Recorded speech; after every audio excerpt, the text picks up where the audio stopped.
When you first get into pull-ups and you're first able to do it, you'll probably, this is probably the good first example of pull-up you'll get at the beginning of the pull-up journey.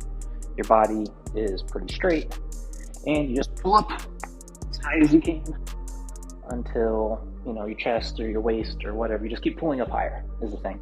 I mean, your pull-ups at first probably look like this. You just pull up to here, get your chin above the bar, and that's good.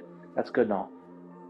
But if you want to develop a more broad sense of movement and to get out of this hunching forward thing you'll get when you look at your phone all the time, or your work or your books or TV or food, whatever it may be, you get this hunched posture.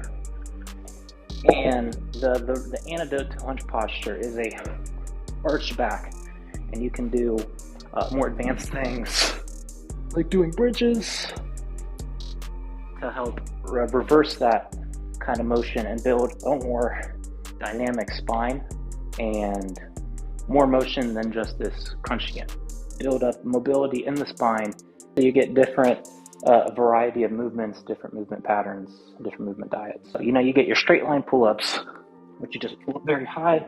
You can make it harder by doing L-sit pull-ups or, inverted row pull-ups. But that's still with your body very straight and doing the hollow body position, which is useful for doing things like muscle-ups, and it's a very powerful core position. But the lack of variety and the over-specialization in this rounded, strong posture might limit your ability to go back into the bridge-type posture. When I first opened up my spine, I often will find myself doing this kind of back crack, where you crack your back. Maybe you get into a desk and push back on something to crack your back. And that often feels good. People do it. Now, a good thing to do is hanging. And I want to teach you how to do an active hang. So you're going to hang, and you're just going to retract the back, shoulder blades, and just try to arch. Get as big arch as you can. This is your active hang. Now to progress it into the arch back pull-up, which is very important for moving, because bridges and just moving the spine won't ever get your shoulders behind your back, which is a range of motion that maybe you've never done before. It's very important to be able to move thoroughly through all of it. So a very important pull up, arch back as much as you can, and then pull up as high as you can. Keep the arch, pull up as high as you can, keep the arch.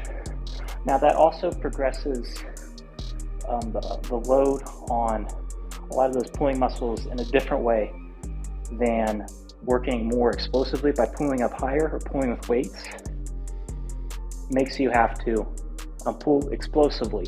And if you want to develop strength, a slower kind of strength, that is really good, because the farther you lean back and the more you pull back, you're exponentially increasing the burden on the pulling muscles until eventually the farthest progression of that would be full front lever pull-ups. If you know about a front lever, I can't do it because I'm not that strong, but I can give you an example to help visualize how the levers work. When you do a push-up, push-ups work about 70% of your body weight from there. But as you lean forward, and this is the same thing you're doing when you do the arch back pull-up, you're moving your center of mass farther from your base of support, which is harder to see with pull-ups because you're always pulling your full body weight.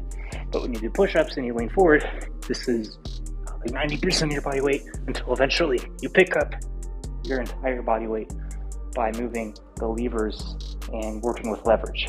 So hopefully this helped you learn how to implement arch back pull-ups and work this kind of reversing the antidote to slouching kind of back posture.